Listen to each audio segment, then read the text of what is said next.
Yeah! Pozdrav ljudi, gde ste? Ovde vaš Doza, da, tako je, ovde vaš Doza. Još jedna epizoda na mom YouTube kanalu, sada ću izbacivati češće moje epizode i češće ćete me pratiti kroz moj život, kao što sam i rekao, dozvolite da se upoznamo. Ono što hoću da vam ispričam je šta mi se desilo dok sam bio u Srbiji na 4 dana. Neću vam ispričati sva 4 dana, pričat ću samo o jednoj posebnoj situaciji koja, pa, nije me toliko ni razočarala, a ni iznenadila, zato što znam šta da očekujem od naših ortaka dole u Srbiji kada odem. Kao što sam i rekao u prošloj epizodi, ja živim u Nemačkoj i živim ovde od svoje neke 25. godine, što znači da sam u Srbiji živeo do 25. godine, tako da poznajem taj neki naš mentalni sklop i poznajem ljude dole, znači nisam neki tamo lik. Ono što hoću da kažem jeste jednostavno da sam mnogo razočaran i svaki put sam sve više razočaran kada idem dole i kada odem dole želim što pre da se vratim ovde. Otišao sam na 4 dana. Imali smo neki event koji smo morali da završimo. Naravno, prvi dan sa mojim kumovima bilo je prelepo. Obožavam moje kumove, veliki pozdrav za njih. Mnogo sam uživao sa njima i sa klincima. Drugi dan, naravno, kao što i dolikuje, otišao sam na groblje kod bake i dede. Oni su me othranili i to je ono najmanje što mogu da uradim za njih, jeste da odem na groblje. Otišao sam, gde bi me zvao taj jedan prijatelj kojeg znam od njegove 15. godine i sad on je trebao da bude u stvari obezbeđenje na tom nekom eventu koji smo organizovali, moja devojka i ja, to jest ona je organizovala, ja sam želeo da pomognem samo. On me zove, dođi.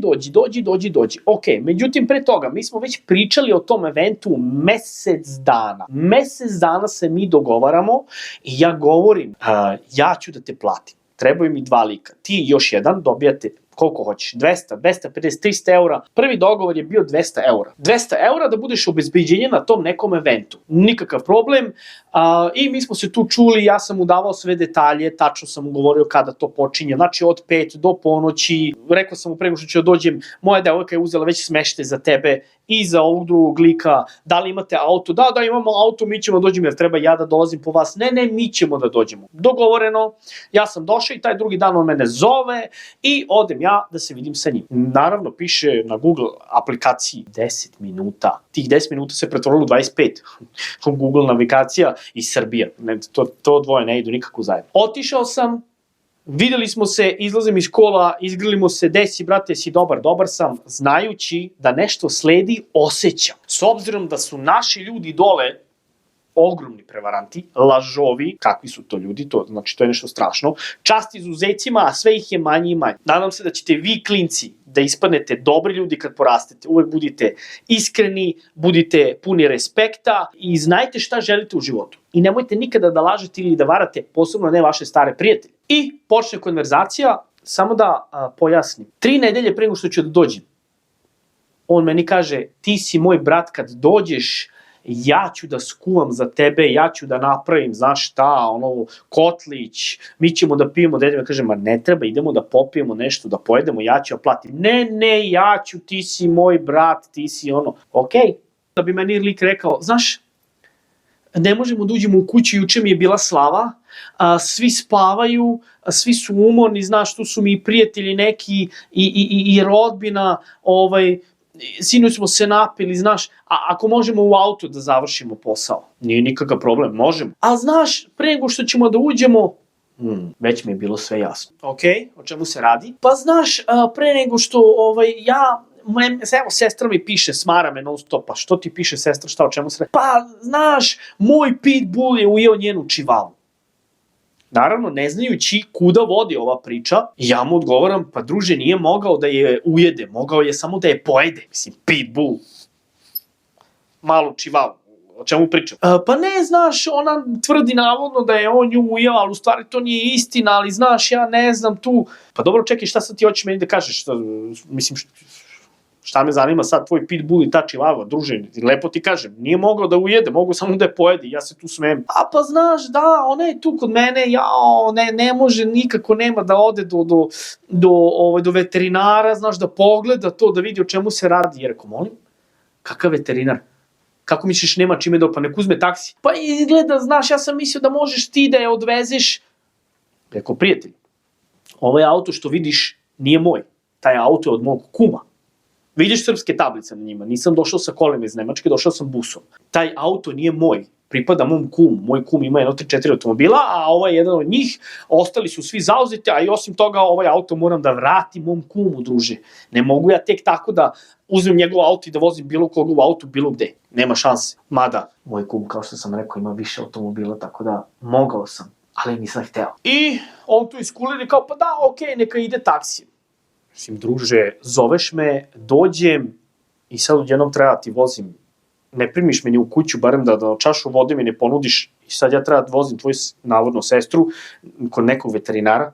Ne, hvala. Nastavljamo priču, sedamo u kola, rekao što se tiče onoga što smo se dogovorili, jel, vezano za onaj event, ti ćeš to da odradiš, jel tako? Pa da, znaš, ja odradit ću. I rekao si da ćeš da me častiš, znači ne moram da ti platim ovih 200. Pa ne, da, jeste, ja sam ti to obećao, to znaš, ali kako ćemo mi da dođemo, brate, mi nemamo za gorivo. Dobro, vidi, ja mogu da ti ponudim 60 € ako hoćeš za gorivo. 60 €, mada računao sam posle, 60 € od tačke A do tačke B, znači od jednog grada do drugog grada, ima nekih 300 km, ne bi izašao 60-70 € za dizel, dovoljno, trebalo bi do nekih 100 €. Ali ja sam se ponudio, jer reč je bila drugačija. Ja sam teo da ga platim, on je odbio i rekao je da jeste istina, ja sam rekao da ću te častim, ali nam treba za gorivo. Tih 200 € je otišlo nešto drugo, prijatelju, mogu da ti dam 60-70 €, top 80. Pa znaš, meni je to malo, ja. Hrana, piće, hteo sam da te platim, nisi hteo. Naravno da bi ja njega častio 100-150 €, ali ja to neću da kažem. Jer to dolazi, znači, kao čast, poklon od mene za njega.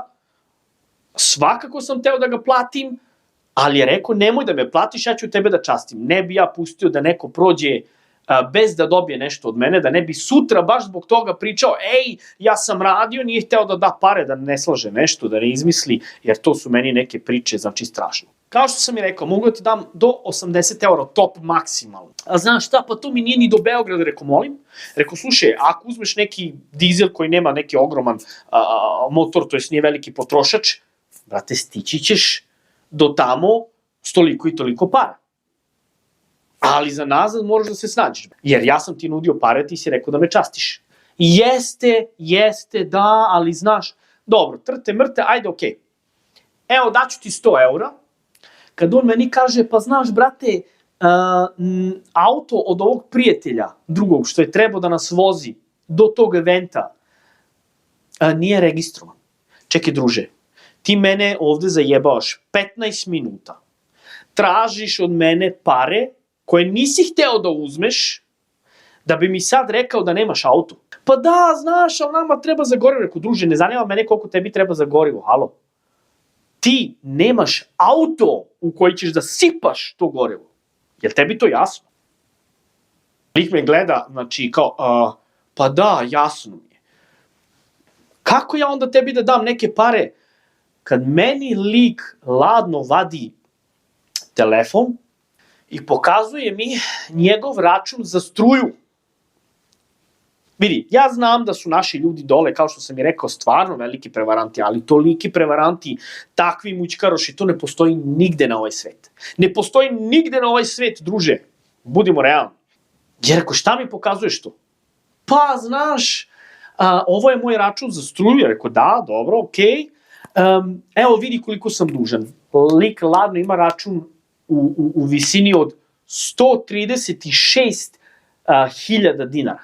Šta si ti radio da si napravio u mesec dana račun za struju preko 1.000 €? Šta si mogao da uradiš?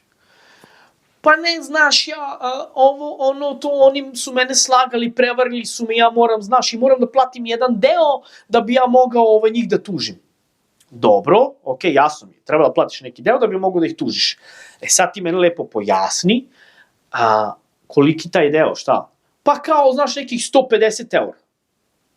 Okej, znači ti tražiš od mene 150 € sada, ili? Pa ne, znaš, ja sam mislio da mi daš, da ja uplatim, ako mogu to, znaš, da mogu da ih tužim i to vratit ću ja to tebi. Vidi, meni je jasno da ako ja njemu dam 150 eura, ja ih nikada više u mom životu neću videti. A ja imam samo 4 dana. A on ne može da dođe da radi. Kao što sam i rekao, tih 200 eura što sam njemu namenio, već sam dao za nešto drugo. Hteo sam da ga počastim, međutim vidim da ovo sve nekako ide u pogrešnom pravcu i to nije ono što meni treba. Ja gubim moje dragoceno vreme tu dok sedim sa njim u kolima, pričajući o njegovom računu za struju, brat. Što opet kažem, lik nema auto da vozi od tačke A do tačke B, jer je auto bez registracije. I to sam rekao, čekaj druže, kako je moguće da lik ima auto i da ne zna da mu je registracija istekla? Moj kum ima 4 automobila i vodi računa o sva 4 automobila. To je takva neodgovornost. Koliko su ljudi neki neodgovorni, ne znam šta da kažem. Ja sam mnogo šokiran tim nekim izjavama. Kako neko ima muda da mi kaže tako nešto, u smislu kao daj mi pare, kao, znaš, daj mi. Molim, šta ćeš ti da uradiš za te pare, da mi ga nećeš? Klinci, ako gledate ovo, ako neko bilo ko gleda ovo, uvek budite ljudi puni respekta i imajte razumevanja za druge ljude. Nemojte biti prevaranti, nemojte živeti samo za taj trenutak gde ćete uzeti novac, poješćete ih, isrećete taj novac i nema od toga više ništa. Upravo zato mrzim da imam ili da obnovim kontakt sa ljudima sa kojima više nemam kontakt iz Srbije. Jer svi oni koji nemaju kontakt sa mnom i sa kojima ja nemam kontakt, to je zato što ja tako želim. Ne zato što oni tako žele. Jednostavno ne želim da imam veze sa našim ljudima, jer to su sve prevaranti. Kao što ste mogli da vidite, recimo, ona priča sa Jankom i sa onim malim Brazilcem i njegovim ocem, jel? Vidi, nećemo da ulazimo u priču ko je romske nacionalnosti, ko je pravoslavan, ko je musliman, ko je šiptar, to mene ne zanima.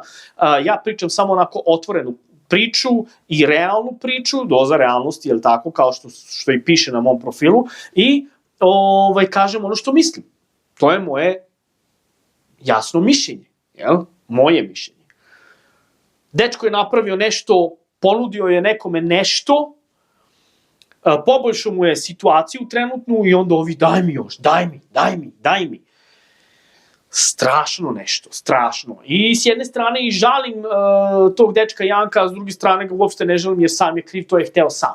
Jer je znao šta će mu doneti popularnost u to nekom određenom trenutku, kao što i jeste. Da se vratim na svoju priču. Lik od mene traži 150 eura za račun za struju, koji je u stvari 136.000 dinara, znači nešto više od 1000 eura, ili 1000 eura, nebitno, kako bi platio neki mali delić da bi on mogo navodno njih da tuži. Druže, ja mu kažem, ti ili kradeš struju, ili se nešto dešava sa tvojim strujomerom, nešto ne valja. Brat, to proveri, vidi šta je, ja nemam pare da ti dam. Na kraju, znači, vi ne dolazite, ne častiš me kao prijatelja, to što si rekao ćeš da me častiš, ja ne mogu da ti dam pare za gorivo jer nemaš auto, ceo dogovor otpada. Pa ne znaš šta sada ispadne, ja sam tebe slagao, ja sam ovo, ja sam ono. Ne, nisi ti mene slagao, sve je okej, ti si moj prijatelj, sve je okej, evo ruke, niko na nikoga nije ljut, sve je okej. Da smo mi živi i zdravi i da nam da Bog sreće i zdravlja, vidjet ćemo se mi opet kad tada, sve najbolje ti želim, nikakav problem. Naći ćemo mi nekoga već tamo ko će da odradi taj posao. Pa znaš ja, ne, okej, lik nikako da izađe iz mog auta, brate. Pa znaš ja, sad ispadne, ja sam lažov, ma kakvi ko to kaže, brate, sve je okej. Samo ti sredi šta imaš, ja sad moram da žurim, moram da tražim obezbeđenje za tu noć, izvini, moram da idem, ruka ruci, nismo Turci. Izašao je on i vidim ga da ide sav posran, znači glava dole, odrastao čovek, 30 i nešto leta, sav nikakav, posran.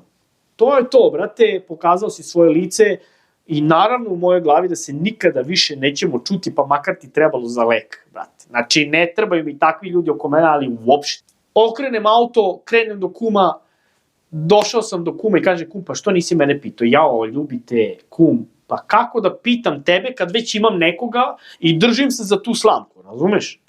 Nema veze. Da bude stvar još smešnija, sredili smo obezbeđenje za taj event za 100 eura 2 lika. I to su uradili posao svaka čast. I jeli i pili i bili su druželjubivi, krupni momci, ozbiljni momci, nisu ni momci, ovo jedan je čovek, jedan je bivši policajac, ovaj drugi dečko, znači, radi po klubovima, ima ga, svaka čast. Ja sam jako zadovoljan i sledeći put, ako i kada budemo pravili neki event, definitivno opet zovemo njih dvojicu i to ću da ih počastim i za ovaj put i za to što će da radi. Samo zato što su ljudi od reči, brate, i za 100 eura su odradili celu noć, a ovaj je počeo da sere, brate, jer nije imao pare za gorivo da dođe. A sve je all inclusive, ono. A nudio sam mu 200 eura i nije hteo da uzme. Ljudi, šta da kažem, neko je ovakav, neko je takav, ali većina su prevaranti i lažovi. I zato ne volim da imam posla s našim ljudima, a posebno kontakt. To mi je nešto stvarno strašno. Tako da, ostavite vaš komentar dole ispod ovog videa, baš me zanima šta vi mislite. Da li sam ja negde pogrešio, ne verujem, mislim da sam bio otvoren, iskren i direktan, kao što jesam uvek. Ali nema veze, da, to je to. To je ta naša politika, jel? Da ste mi živi, zdravi i vidimo se u sledećoj epizodi.